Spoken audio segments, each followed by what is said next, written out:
Hello बच्चों, Shri Shyam classes में आपका स्वागत है। हम बच्चों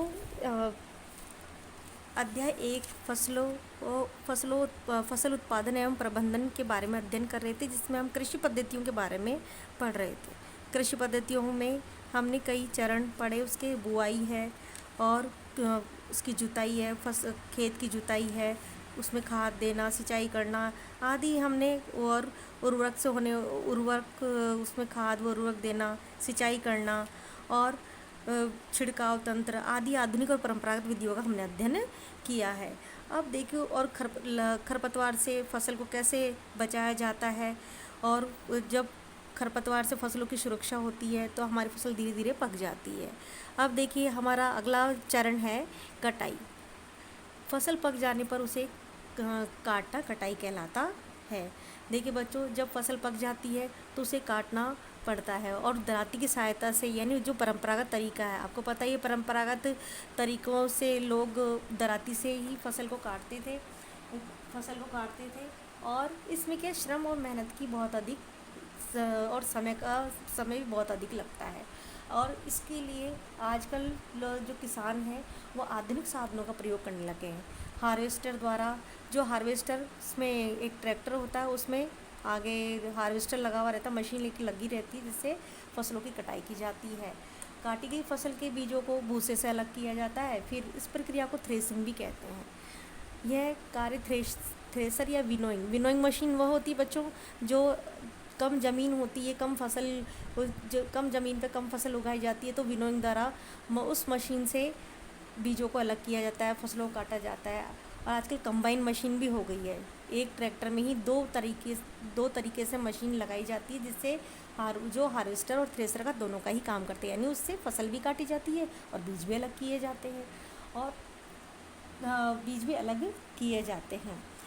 नेक्स्ट चरण है हमारा भंडारण, यानी फसल कट जाने के बाद, बीज अलग होने के बाद में हम उसका भंडारण कैसे करें, यानी उसको सुरक्षित जगह पर कैसे उसको रखा जाए, ताकि उसमें अनेक कीटाणु या जीवाणु से उनकी सुरक्षा हो सके।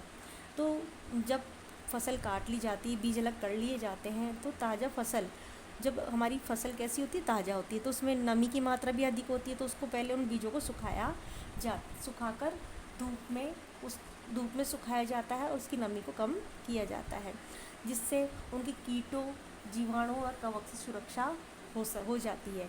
इससे किसान जब बीज सूख जाते हैं, तो किसान उन फसल का उपयोग जूट के बोरों और धातु के पात्रों में, जैसे बड़ी बड़ी टंकियाँ होती हैं, उसमें उनको रखा जाता है और उनको भंडारण किया जाता है। बच्चों, बड़े पैमाने पर बीजों का भंडारण साइलो व भंडारगृहों में भी किया जाता है। साइलो बड़ी बड़ी टंकियाँ होती हैं, स्टील की भी होती हैं, एल्युमिनियम की भी होती हैं, उन्हें साइलो कहते हैं उन्हें। और इन भंडारगृहों में भी किया जाता है। घरों में अनाज के भंडारण के समय पीड़कों व सूक्ष्म जीवों से सुरक्षित रखने के लिए नीम की सूखी पत्तियों का उपयोग किया जाता है। आपको पता ही है कि हमारे जो पुराने लोग हैं, वो घरों में अनाज को सुरक्षित रखने के लिए कोई रासायनिक चीज़ों का प्रयोग नहीं करते हैं। वो नीम की सूखी पत्तियाँ उसमें टंकियों में डालते हैं, उसका भंडारण करते हैं, जिससे कि सूक्ष्म जीवों से हमारी सुरक्षा हो, हमारे अनाज की सुरक्षा होती है। देखिए बच्चों, फसलों के साथ साथ हमें जंतुओं से भी भोजन प्राप्त होता है। वो कैसे प्राप्त होता है?